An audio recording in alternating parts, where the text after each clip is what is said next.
In the hills of New York's Hudson River Valley lies Sleepy Hollow, a town known primarily for a very scary legend.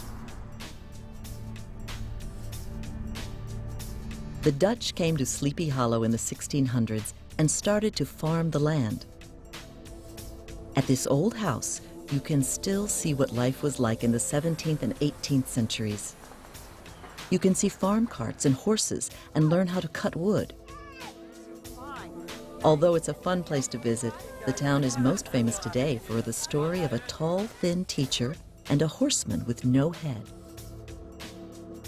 Storyteller Jonathan Kruk explains the legend.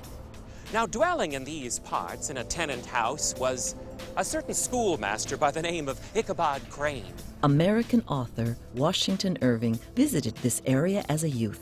Later, he wrote The Legend of Sleepy Hollow about the people and places in this town.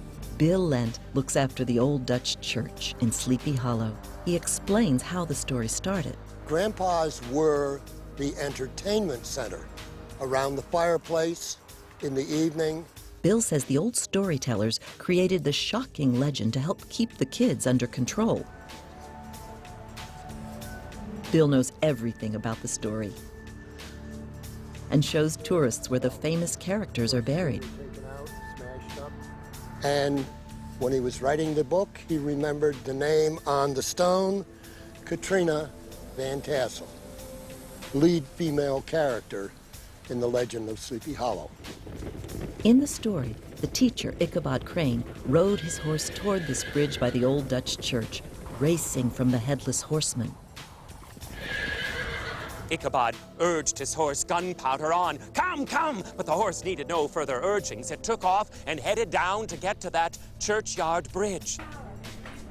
At the Horseman restaurant, the locals say they love hearing the legend. So many times I ask myself, it's a real or just a legend?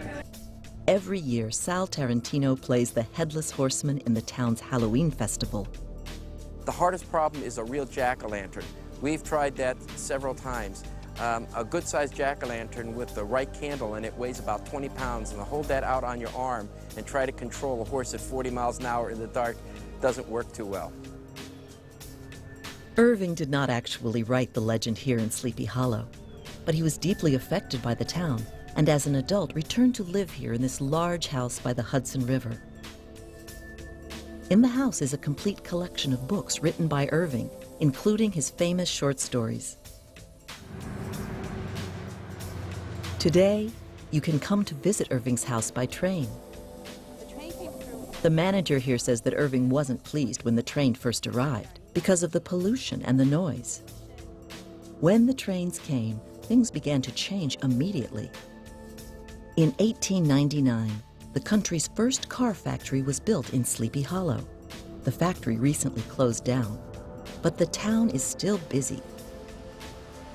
Nearly 2 centuries after Irving wrote The Legend of Sleepy Hollow, people still find this place magical. And the legend lives on even today.